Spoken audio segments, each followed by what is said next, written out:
How is everybody today? Let's see. I'm sitting here in St. Louis, and I'm staying at a place called the Canoe House with a gentleman named Big Muddy Mike, who is one of the well-known river angels out here on the Mississippi. And he's looking after us for a few days while we visit some schools and get rested up to tackle the lower portion of the river. And this lower portion is pretty exciting because in all the Mississippi's 2,350 miles, the first half above St. Louis has several locks and dams, and so from St. Louis to all the way to the Gulf, the only thing that's controlling the river are wing dikes and levees. But other than that, it's free flowing. So even though we're just about halfway there, the second half lengthwise will take a lot less time. Um, but yeah, real quick, I'm really glad that Paulina Elementary is there. Hello, guys. Been talking uh, with you guys for a little bit, for setting this up for about, gosh, almost a year now. So it's great to finally see you guys virtually, and we're looking forward to being down there in a few weeks to see you in person. And then we got Aaron Johnson from the Isaac Walton League and Justin Jackson as well, and they've been helping us with partnerships. And we're here on this webinar through the Canadian Wildlife Federation, and Randy and Roger are curating it. So thanks for everybody being here, and welcome. So what we are is we're Or Northwest. We're an adventure education organization, and we go on adventures and we bring them to the classroom through stuff like webinars, school visits, and we have an online curriculum. And we started doing this going across oceans, so from New York to England and Senegal almost to Miami over the past few years, and have brought adventure education to classrooms through that. And now we're going down the Mississippi River. So we'll start out with a short video that'll talk about that first trip, and then I'll talk about it in a little bit more detail, and we'll learn a little bit about the upper river.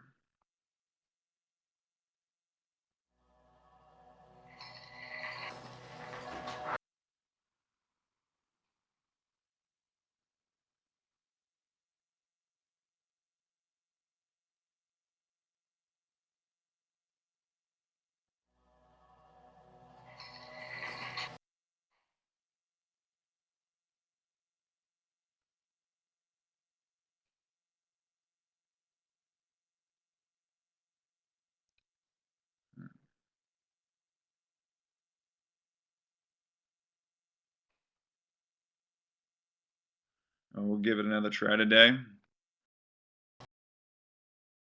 It's the joys of technology, Jordan. Totally. Well, while we're waiting for this to load up, I guess, are there any questions that have been... Oh, here we go. You can get in that audio.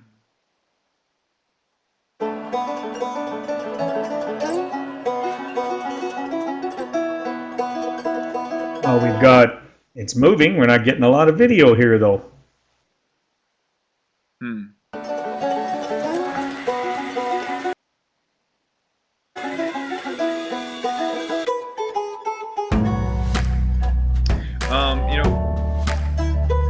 Continue on here, Jordan, and once this kicks in, we'll be able to get things rolling in a moment or two. If this audio doesn't work, then what we can do is we can just send them to the website where this is uploaded. Yeah, let's go ahead and switch it off into the PowerPoint, and then we can.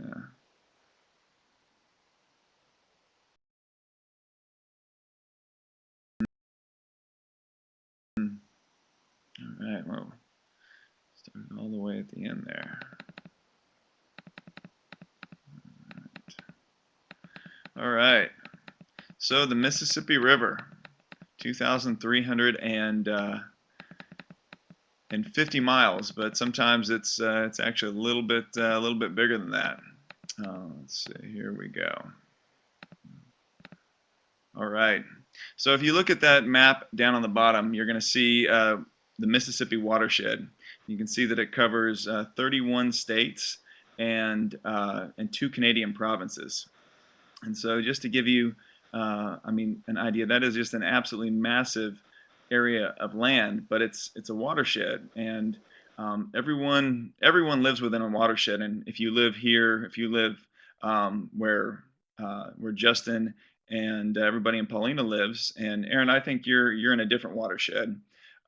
Then you're in the Mississippi watershed, and this is basically every time you put something down the sink or a little bit of trash gets put in a river, that means that all that stuff goes all the way to the Gulf of Mexico.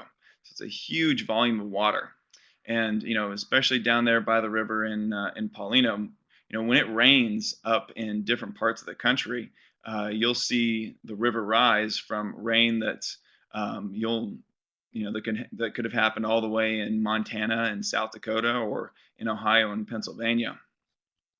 So going up to that first slide in the Mississippi Flyway, one of the things that's really important about this river is, it's full of life, and you know when we talk about the flyway, specifically birds.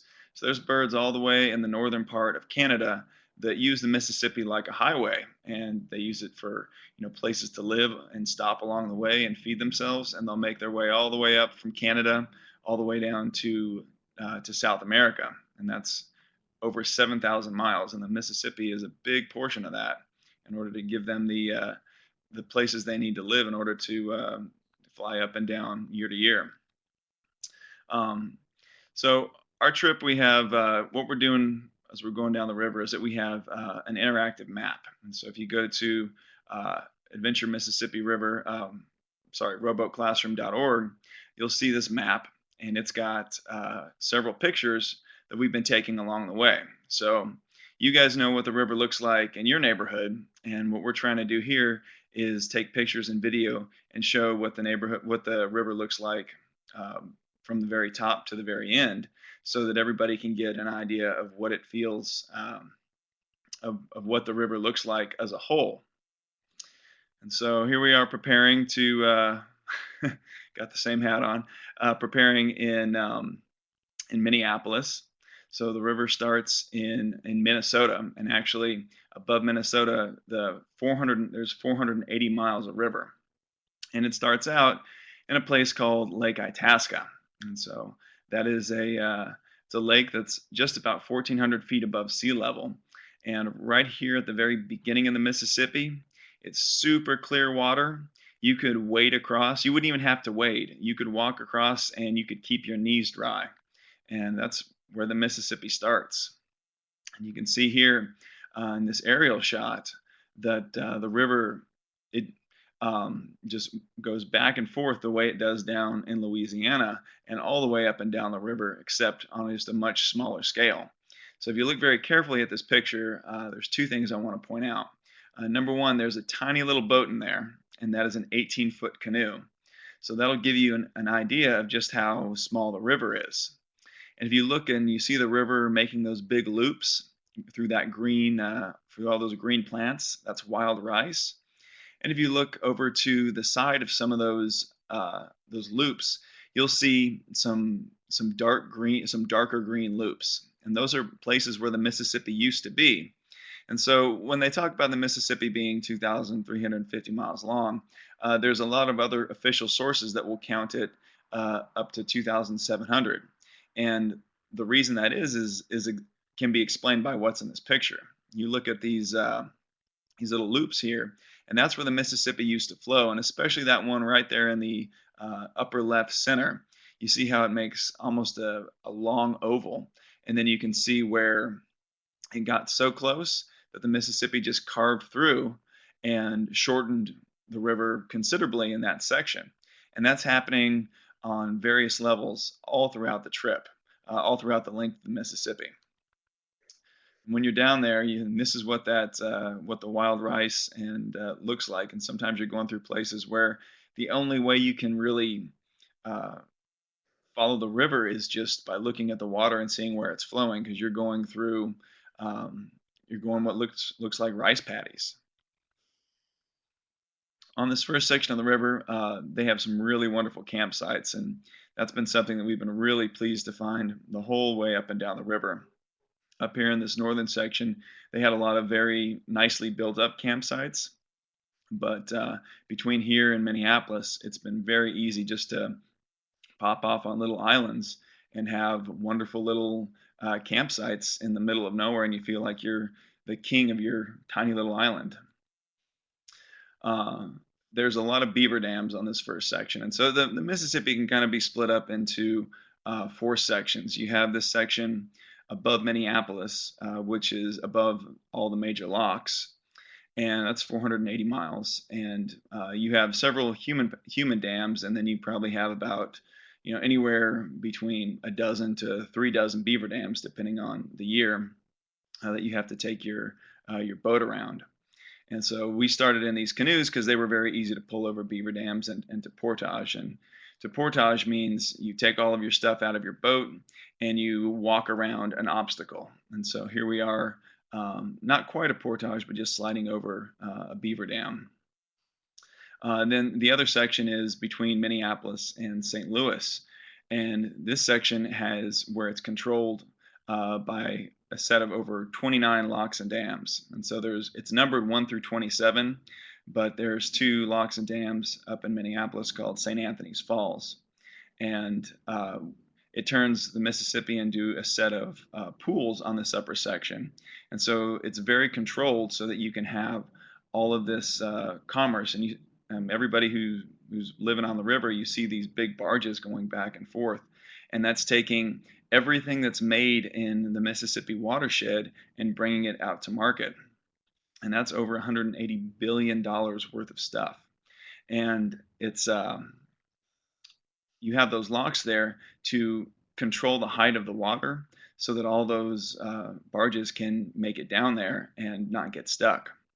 But once you get to St. Louis and you get the Missouri that comes in, the river is just big and wide enough that they can control it without those types of locks.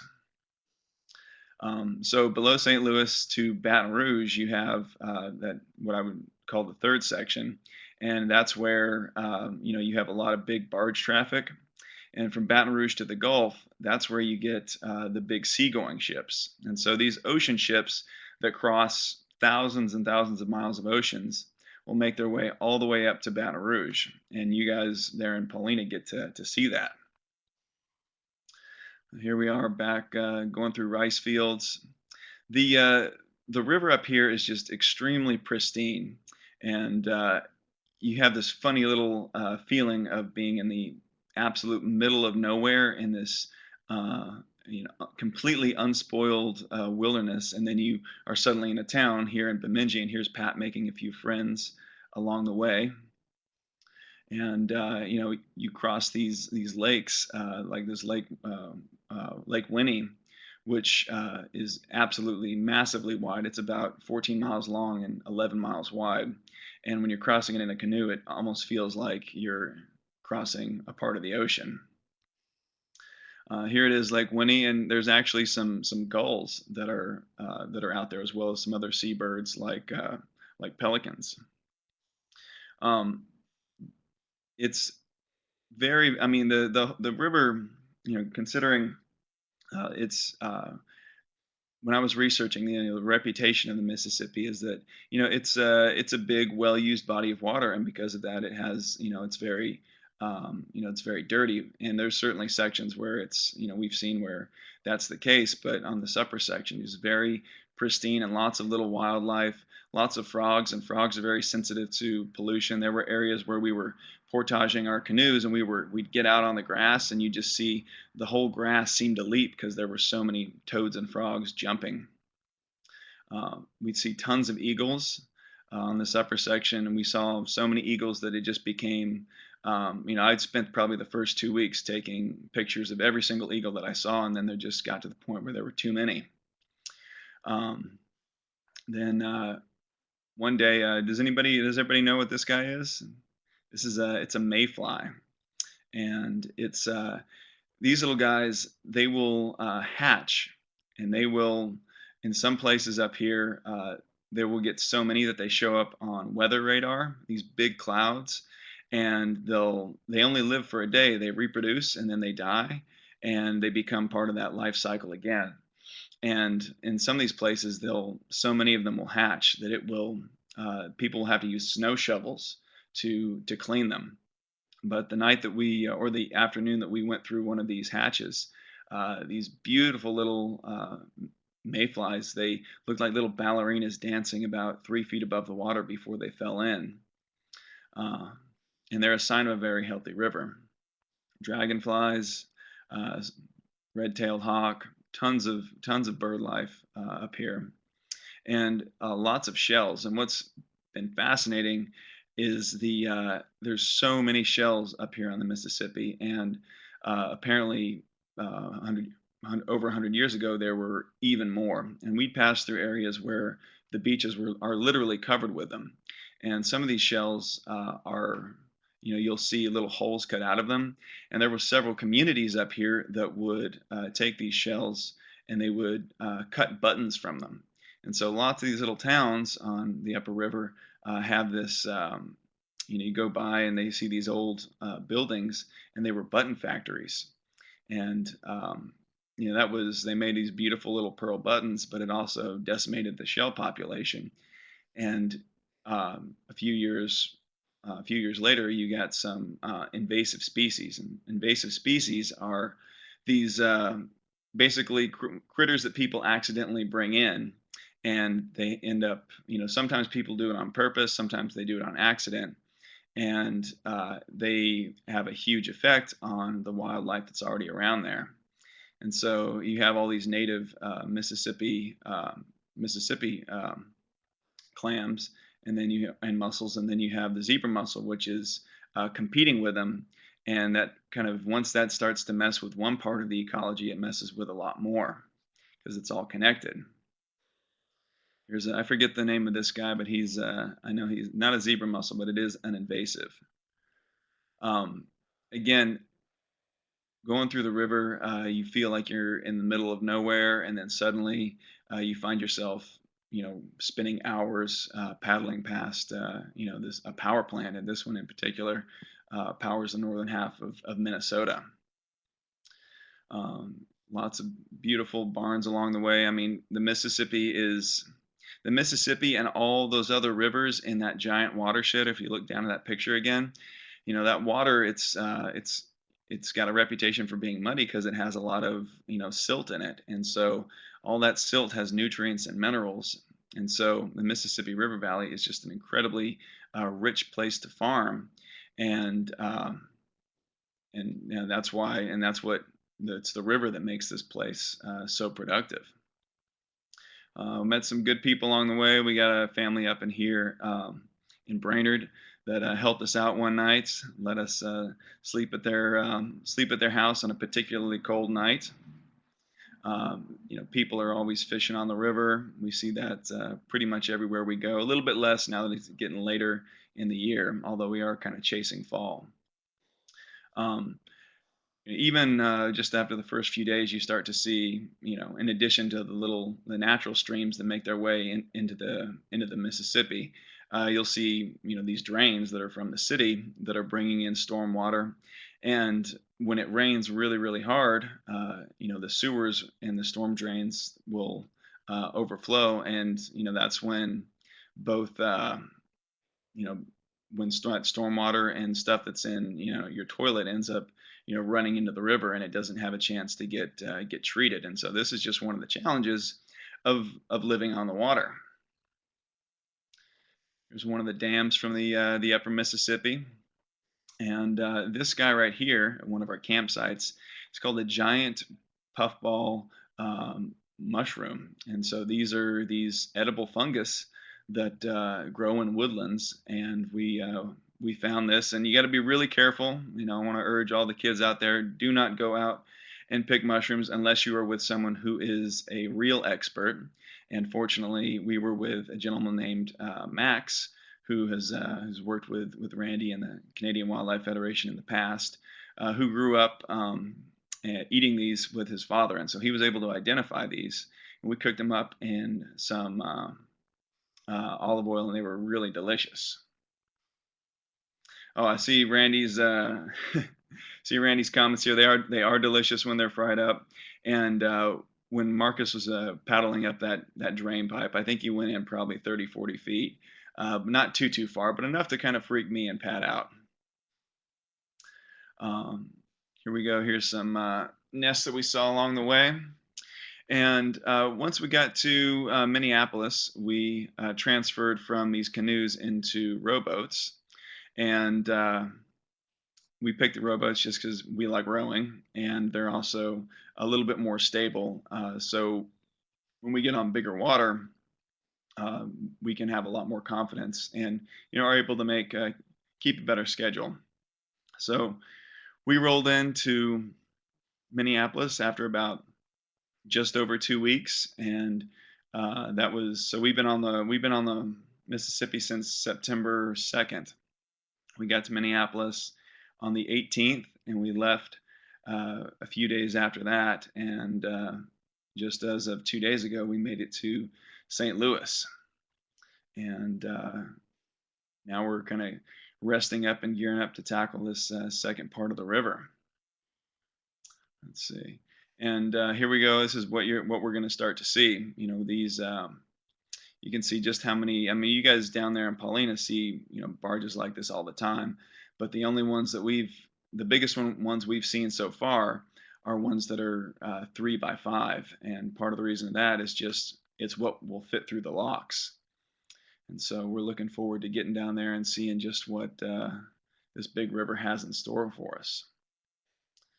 And yeah, I'm looking forward to meeting you guys in person. And do we have any questions? Oh, yes, 3 by 5. So, looking in this picture, you see all those little barges in there, and this one, that big one in particular, that's 5 by almost 6. And so, these push boats, the standard size on the upper river is 3 barges across and 5 barges long, and that is absolutely massive. I'm not quite sure. I think it's close to between 700 and 800 feet.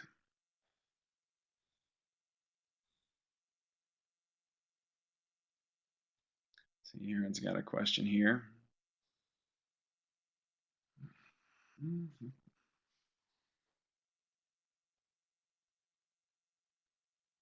Oh, so the question is going through the lock when there wasn't one there, and the process of going through the locks. So what the locks are is you have a dam, and that holds back the water, and then you have a compartment that has doors on either side.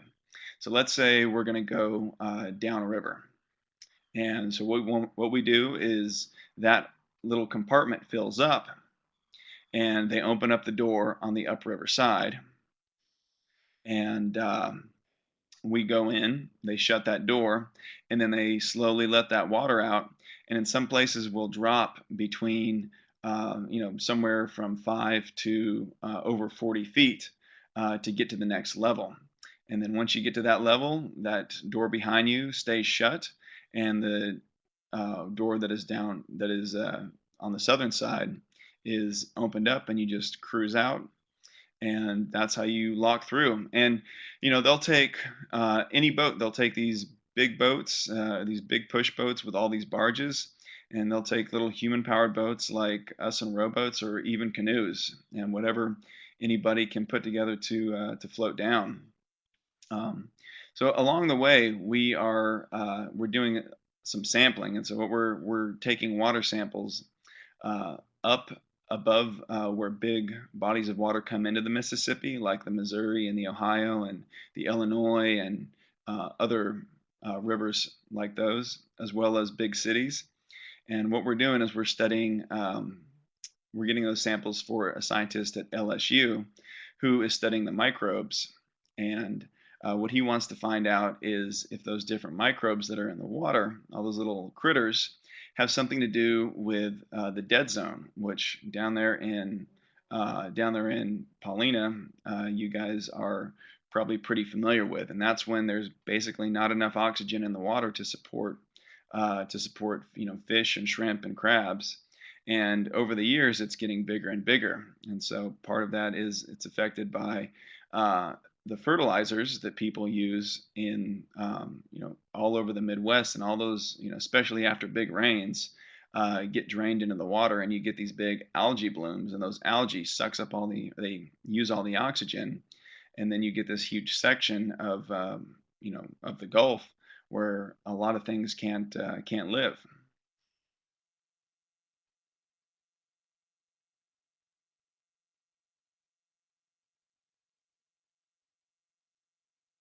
Aaron's got another question.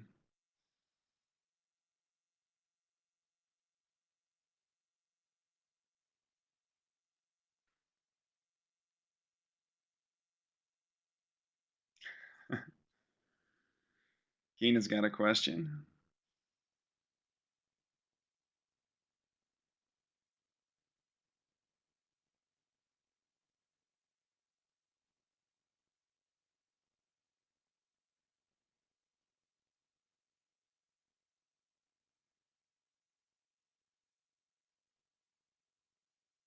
Favorite part of the trip so far? Um, that's a tough question because I think it's hard. Excuse me.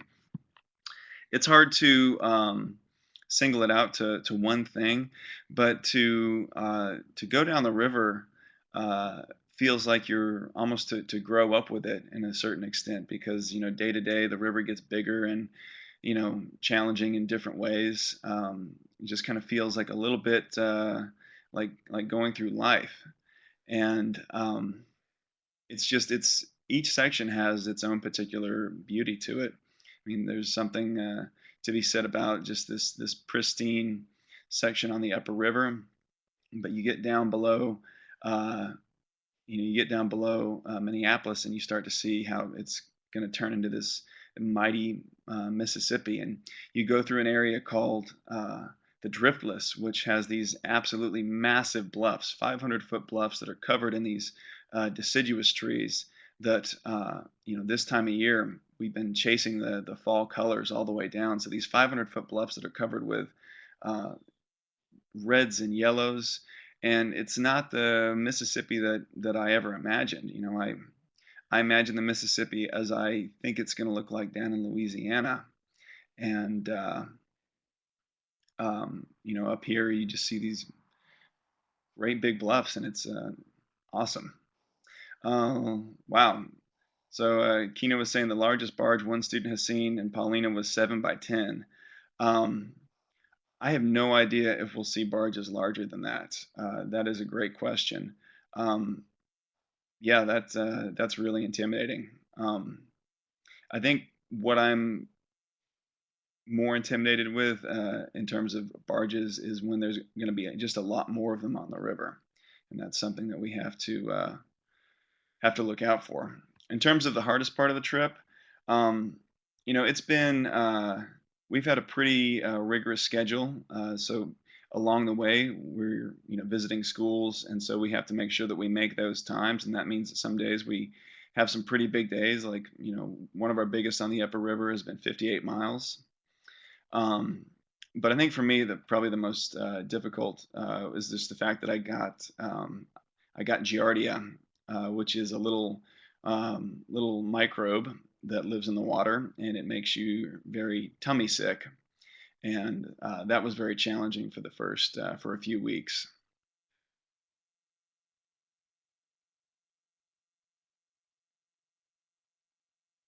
See, are there navigational rules regarding barges and other smaller boats?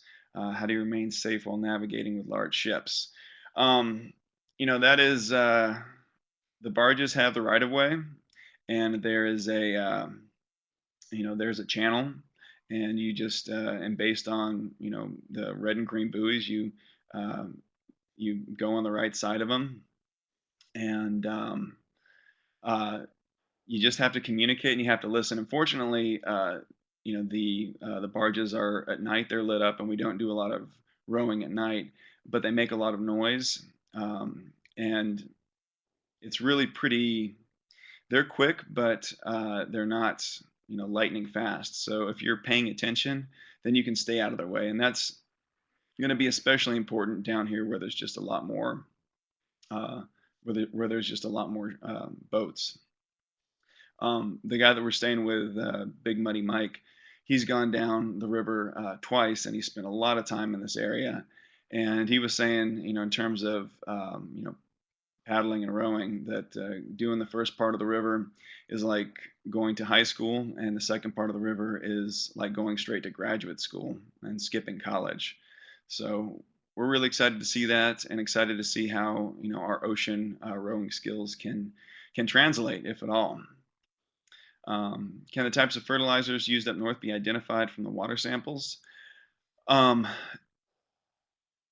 I'm sure that they can, but and that's probably being done in the lab at LSU. I'm not sure exactly. They have a whole battery of tests that they're doing, but we're just testing for nitrates and phosphates and dissolved oxygen. One of the things that we've really been interested to see is that for a lot of this, we've just seen very low nitrates and phosphates, but after the rain, that number shot up.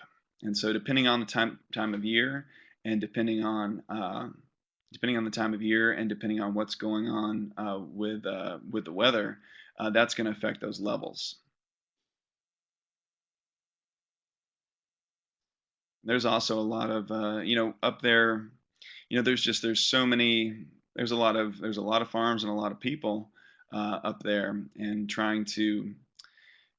There's strategies that everybody can use, but to get everybody on the same page is very difficult. And so, when we go out, when we drive out to schools, we'll see, planting strips, and we'll see people using strategies to limit the amount of fertilizer that can get in the water. But it's just such a huge area to get everybody on the same page. And I mean, that's the challenge of, the river being so big, is that it's so big that you can look at it in sections, but it's all one thing.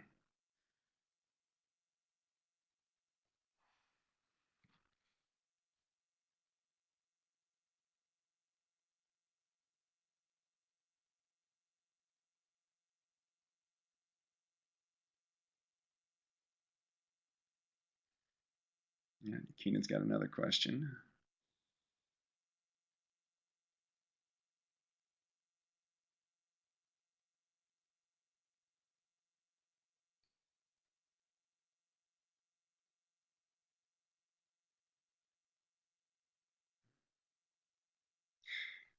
Keena and Paulina Elementary, we're really excited to see you guys too. Yeah, thank you so much. Oh, and if you have 3 minutes, this video is ready to go, and it's pretty beautiful. So if you guys can watch it, great. If not, we can send you the link online as well.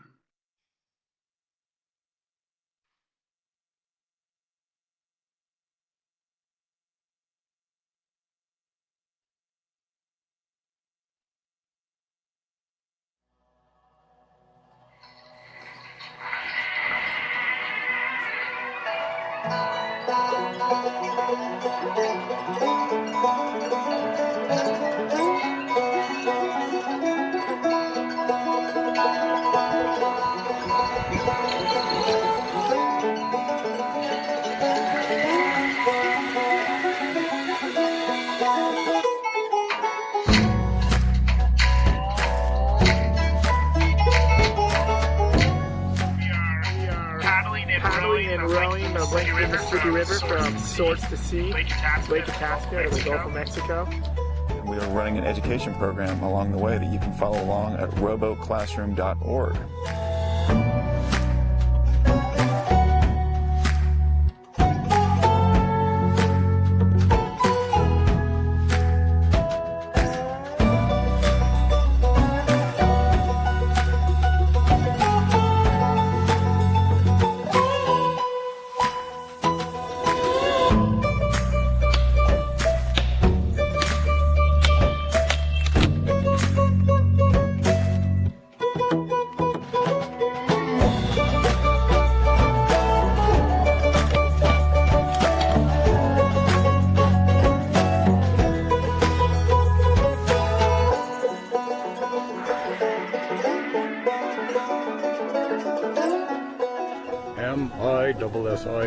SIPPI.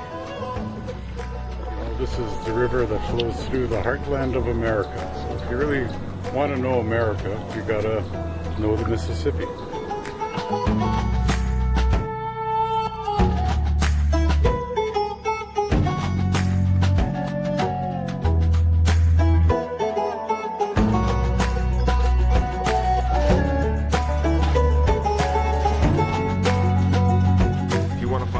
Mississippi River, go to roboclassroom.org. Check out the crowdsourced interactive map, and if you have some information about the river that we might not have seen, we want to hear from you.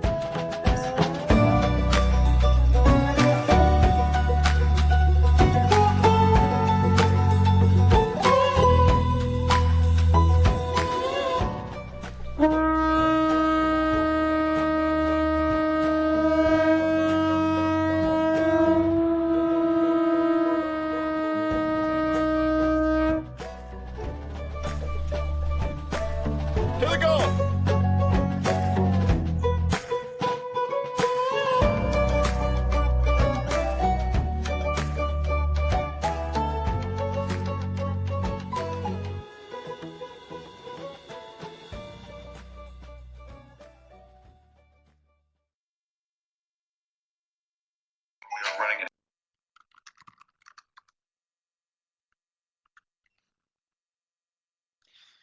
Let's see. Is my audio? Yeah, my audio is still on.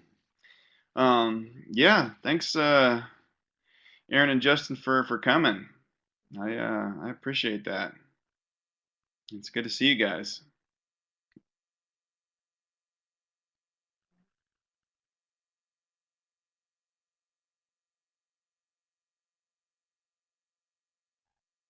Yeah, I had a little bit of a hiccup with our PowerPoint. I was supposed to have a few more shots of the river between here and Minneapolis, but oh, technology.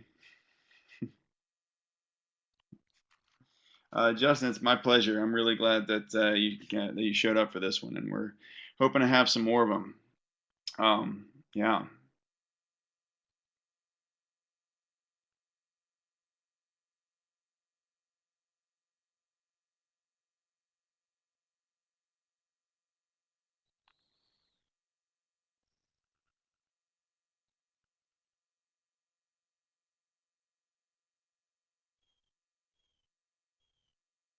Thank you very much. Yeah, I think I think we'll need a little bit of luck, but hopefully not too much.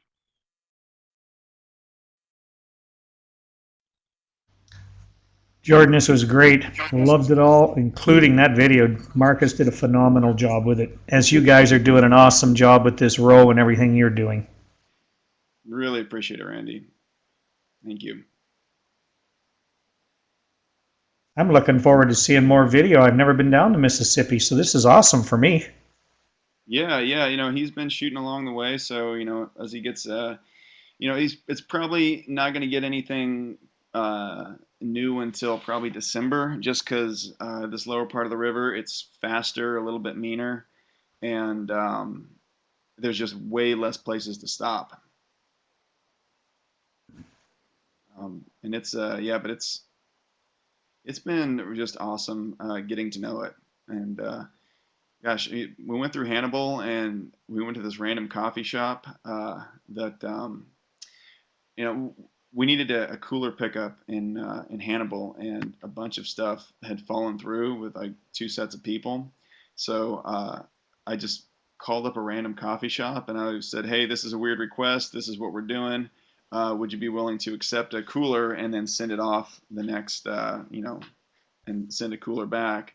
And she said, "Yeah, sure. Sounds like a great idea." So we walk into this little coffee shop, and we meet this guy who had been part of the recreation of Lewis and Clark, as well as this couple that's planning on sailing around the world, and the Mark Twain impersonator, all at this little coffee shop.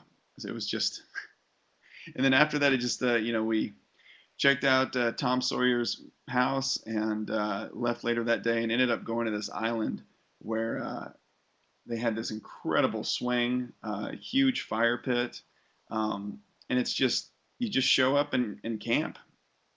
it's awesome. Well, that's perfect. I'd like to thank you for this one, Jordan, and putting together another great little webinar with great information and details and bringing all these incredible people together. And looking forward to the next one, which I know will be coming up in a little while. Yeah, and I'll touch base with you.